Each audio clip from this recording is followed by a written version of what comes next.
We do have the opportunity to hear from Curran Bishop. There he is. I knew he was here. Curran and Abby are here with us to share a little bit about what they're doing. They've been away from us all week, but we are privileged to have them come and share now. So, thank you for the opportunity to be with you. As he said, I'm Curran Bishop, Bob and Chris's son. I am part of a ministry that is planting churches in Connecticut. We've been in Milford, Connecticut. I put this picture up because you can tell from the twins, we've been there a long time now. It's actually been 5 years. If you look closely, you can tell from my beard that it's gotten later now. But we've been in Milford, Connecticut for 5 years. I'm not going to try and use this map. It's a little hard to see. But to give a little bit of a reason for why do you need more churches in Connecticut? You know, you think Connecticut, New England, you think the arrival of the Puritans and evangelistic zeal. Well, that has faded.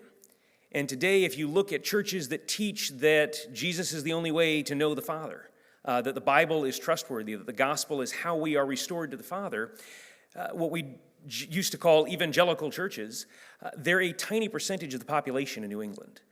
The average for New England as a whole is 4%. If you want to compare that in the nation as a whole, it's 25%. In Georgia, it's 38%. And if you look at our particular county where we're planting a church in Connecticut, it's 1.9%. So there are, if you compare that to other regions of the world, the Muslim part of Nigeria has more evangelicals per capita than Connecticut does. So there's a great need to be sharing the gospel in this place that we think of as one of those kind of early bastions of the Reformed faith. I'm coming to you not just as a church planter, but actually now as the pastor of a mission church. One of the milestones that we reached in the last year is that we are now a recognized mission church of our presbytery. And that year, in some ways, it's been a very difficult year.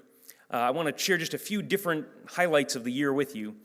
One, you may have, if you've been reading my updates, we started worship 2 weeks before the lockdown started. And the lockdowns were very, very severe in Connecticut.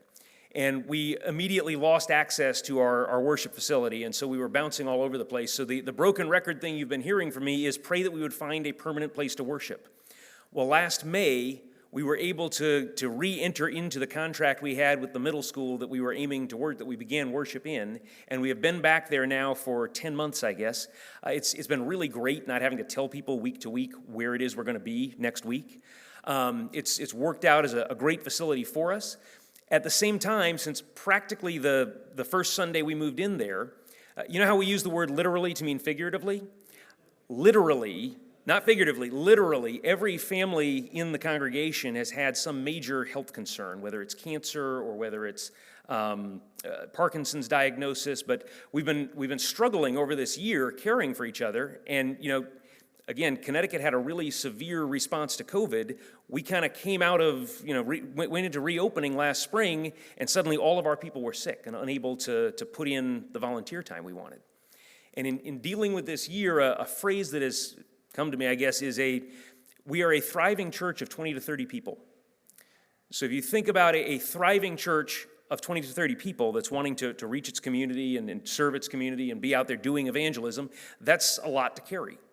So I've got some just different things we've done over the course of the year. We were able to bring our nursery back. We've had our youngest member. There's a picture of me baptizing him in a previous picture there. We had a VBS for the first time this summer. We looked at Abraham and the patriarchs, and a member of our congregation has been a missionary to Muslims and had a Bedouin tent, so we got to set that up and do that with the kids. Another member of our congregation has a niece that is severely handicapped, and so we were able to build a playground for her that she can actually get herself up and down on.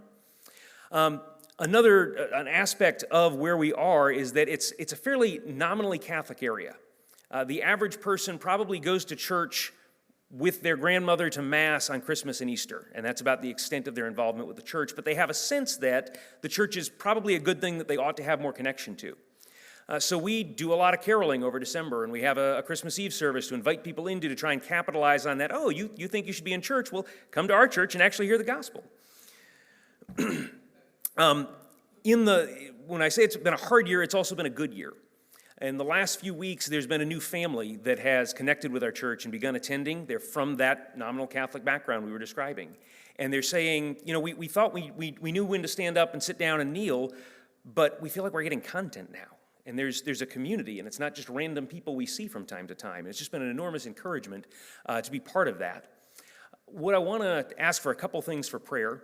So we borrowed a tradition from another church that does dancing on Easter morning. So we do a breakfast buffet, an Easter egg hunt, and then dance, and then do the service. It's a way to reinforce to people this is a celebration. We are celebrating the reality that Jesus has risen from the dead. And here again, we're in a town where people have that sense that maybe on Easter I should go to church. So pray with us that we get a lot of visitors on Easter. It's always a big, kind of like it is everywhere, but particularly for us, it's a big time for attracting new people. In this picture, this is the particularization service of our sister church that's about a half an hour away. The man with me on the stage there is being installed as the pastor, but he's not actually the pastor that planted the church.